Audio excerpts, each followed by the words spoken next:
పంచభూతాలు కలిపితేనే ఒక క్షేత్రం. ఆ క్షేత్రంలో ఎవరైతే లీనమై ఉన్నారో ఆయన్ని తెలుసుకోగలిగితే చాలు, పంచభూత లింగాలను దర్శించినట్టే. ముందు లింగం అనే శబ్దానికి అర్థం తెలుసుకుంటే కానీ పంచభూత లింగాల గురించి మనం తెలుసుకోలేము. లింగం అనే శబ్దానికి అసలైన అర్థం చూస్తే, సర్వ జగత్తు యందు ఏది లీనమయ్యుందో, సర్వ జగత్తు దేనియందు లీనమయ్యుందో అదే లింగం. అందుకే లయనాత్ లింగముచ్యతే. అలాగే లీయమానమిదం సర్వం బ్రహ్మణ్యేహి లీయతే అన్నారు. ఈ సర్వజగత్తంతా బ్రహ్మమందే లీనమై ఉంది. అలాగే మరి బ్రహ్మం ఎక్కడున్నాడంటే, బ్రహ్మము కూడా సర్వజగత్తు యందే లీనమై ఉన్నాడు. మనం చూస్తున్న ప్రతిదీ కూడా ఈశ్వర చైతన్యాన్ని ఆధారం చేసుకొనే ఉంది. ప్రతి ఉపాధిలోనూ ఈశ్వర చైతన్యం ఉంది. మన చుట్టూ ఉన్నది ఈశ్వరుడే, మనలో ఉన్నది కూడా ఈశ్వరుడే. ఆయన ఎలా ఉంటాడు, ఎక్కడ ఉంటాడు అని ప్రశ్నిస్తే ఈ విశ్వమంతటా ఆయనే ఉన్నాడనేదే సమాధానం అవుతుంది. విశ్వంలో లీనమై ఉండటం అంటే వ్యాపించి ఉండటం. అలా వ్యాపించి ఉన్నవారు కంటికి కనిపించరు, ప్రతి దానిలోనూ వారే ఉంటారు. పాలల్లో ప్రతి అణువులోనూ వెన్న లీనమై ఉంటుంది. అది మనకి కనిపించదు. కాస్త తెలివితేటలుంటే పాలల్లో వెన్నె కనపడకపోయినా ఉంది అన్న విషయాన్ని తెలుసుకుంటాము. పాలలో లీనమై ఉన్న ఆ వెన్నెని వెతికి తీసుకోవటానికి ఎవరి ప్రయత్నాలు వాళ్ళు చేయాల్సిందే. ఎలాగైతే పాలలో ప్రతి అణువులో ఉన్న వెన్న మన కంటికి కనిపించదో, అలాగే ప్రపంచమంతటా వ్యాపించి ఉన్న పరబ్రహ్మ కూడా మన కంటికి కనిపించడు. కానీ అంతటా ఆయనే ఉన్నారు. ఆ లీనమై ఉన్న పరబ్రహ్మే అసలైన శక్తి ప్రదాత. విశ్వమంతటా లీనమై ఉన్న ఆ పరబ్రహ్మే అసలైన శక్తి. అసలు శక్తి లక్షణమే మామూలు కంటికి కనిపించకపోవటం. అదే చిత్ శక్తి. ఆ శక్తే అన్నిటి యందు లీనమై ఉంటుంది. ఇప్పుడు మనం మనలో ఉన్న ప్రకృతి, అలాగే మన చుట్టూ ఉన్న ప్రకృతి గురించి కొంచెం ఆలోచించాలి. మన చుట్టూ ఉన్న ప్రకృతిలోనూ మనలో ఉన్న ప్రకృతిలోనూ ఉన్నవి 5 వస్తువులు. అంతకు మించి ఇంకేవీ లేవు. వాటిని ఒక్క మాటలో చెప్పుకోవాలంటే పంచభూతాలు అని మనం అంటాము. ఆ పంచభూతాలే మనలోనూ మన చుట్టూనూ ఉన్నవి. నిజం చెప్పాలంటే మనకి కలిగే సుఖదుఖాలు కూడా పంచభూతాల యొక్క ప్రకోపాల వల్లే ఏర్పడతాయి. పంచభూతాలలో ఏ ఒక్క భూతానికైనా ప్రకోపం ఎక్కువైతే దాన్ని మనం తట్టుకోలేము. అన్నీ సరిగ్గా మనకి అనుకూలంగా ఉంటేనే ఆరోగ్యంగా ఉంటాము. మనకి అనగానే కేవలం మానవులకే అనుకోకూడదు, పశుపక్ష్యాదులకి కూడా ఇవి అంతే అనుకూలంగా ఉండాలి. వాన పడగానే చీచి ఏంటి బురద అని మనం అనుకుంటాము. కానీ ఆ బురద దానిలో బతికే వానపాముకి చాలా అవసరం. కాబట్టి భగవంతుడికి మనమెంతో, ఆ వానపాము కూడా అంతే అన్న విషయాన్ని మనం తెలుసుకోవాలి. పరబ్రహ్మ ముందర వీళ్ళెక్కువ వాళ్ళు తక్కువ అనేది ఉండదు. భగవంతుడి సృష్టిలో ఒక జీవి అగ్ని యొక్క ప్రకోపాన్ని అంటే వేడిని తట్టుకోగలుగుతుంది, అలాగే ఒకటి తట్టుకోలేదు. మరొక జీవి జలము యొక్క ప్రకోపాన్ని తట్టుకోగలిగితే ఇంకోటి తట్టుకోలేదు. ఇలాగే ఈ సృష్టిలో ఉన్న ప్రతి జీవికి అనేక భేదాలున్నాయి. ప్రతి జీవికి కూడా దాని నేచర్ బట్టి పంచభూతాలనేవి అనుకూలంగా ఉండాలి. ప్రతి జీవిలోనూ పంచభూతాలు ఒకే రకంగా ఉండాలని లేదు, కానీ ప్రతి జీవిలో ఉండేది మాత్రం పంచభూతాలే.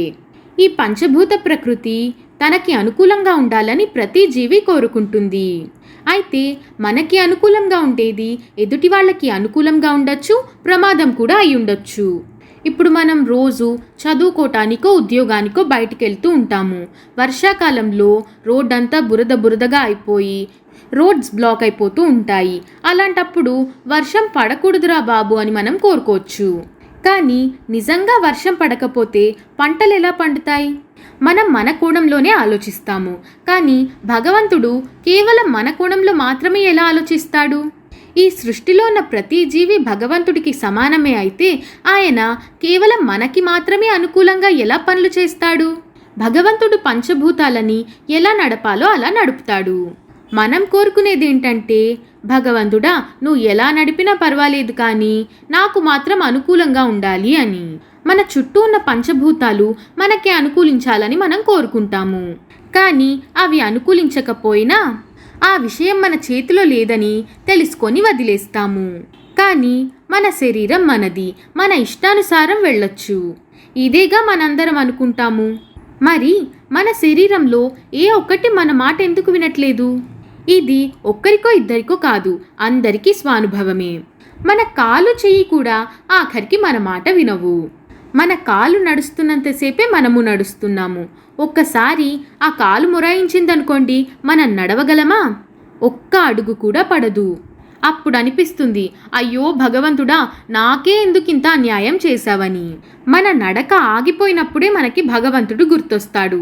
నడిచినంతసేపు నేనే నడుస్తున్నానన్న అహంకారంతో నడుస్తాము. కానీ దీనంతటిని చూస్తే మనకు అర్థమయ్యేదేంటంటే, బయట ఉన్న పంచభూతాలని, మనలో ఉన్న పంచభూతాలని నడిపించేది ఒకే శక్తి. అంటే విశ్వమంతా వ్యాపించి ఉన్న పరబ్రహ్మే మనలోనూ ఉన్నాడని. ఇప్పుడు పంచభూత క్షేత్రం కానిదేది? పంచభూతాలలో లీనమై నడిపే ఒకే ఈశ్వరుడు వాటి యందు లింగాలుగా లీనమై ఉన్నాడు.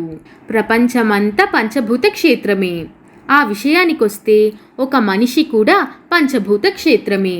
పాంచభౌతిక ప్రవృత్తే కదా మన శరీరం కూడా. ఇవన్నీ ఉండటానికి అవకాశం ఇచ్చేది ఆకాశం. కాబట్టి ఈ 5 ప్రకృతులు మనలో బయట రెండిట ఉంటాయి. 5 ప్రకృతులకు ఒక శక్తి ఉందనేది ప్రతి ఒక్కరూ ఒప్పుకునేదే. మనలో అగ్ని చైతన్యం ఉన్నంత వరకే మనం ఉంటాము. ఒకసారి అది తగ్గితే మనల్నే అగ్నికి ఇచ్చేస్తారు. మనలో వెచ్చదనం ఉన్నంతసేపే ఈ ప్రాణం మనలో ఉండేది.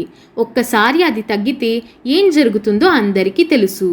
ఇక భూప్రకృతి విషయానికొస్తే, మన చర్మం కానీ, ఎముకలు కానీ, వాసన కానీ ఏది లేకపోయినా మనము లేనట్టే.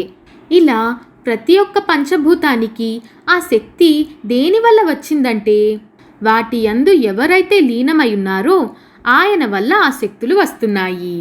అదెలా అంటే, శబ్దం చేసే పరికరం, వెలుగిచ్చే పరికరం, గాలిచ్చే పరికరాలు మన చుట్టూ చాలానే కనపడతాయి. ఒక పరికరం చేసే పని మరోటి చేయదు. దేని పని దానిదే అయినప్పటికీ వీటి యందు లీనమై ఉన్న విద్యుత్ శక్తి ఒకటే. దానితోనే అన్నీ పనిచేస్తాయి. అలా పంచభూతాలలో దేని పని దానిదే అయినప్పటికీ వీటన్నిటిలో లీనమై ఉన్నది ఒకే ఒక్క శక్తి. ఆ శక్తే ఈశ్వరుడు. ఆయనకి ఈ పంచభూత వికారాలేవీ లేవు. అసలు ఆయనే లేకపోతే ఈ పంచభూతాలే లేవు. పంచభూతాల గురించి, పరమేశ్వరుడి గురించి మరిన్ని విశేషాలు 3వ భాగంలో తెలుసుకుందాము. శ్రీరామరక్ష సర్వజగద్రక్ష.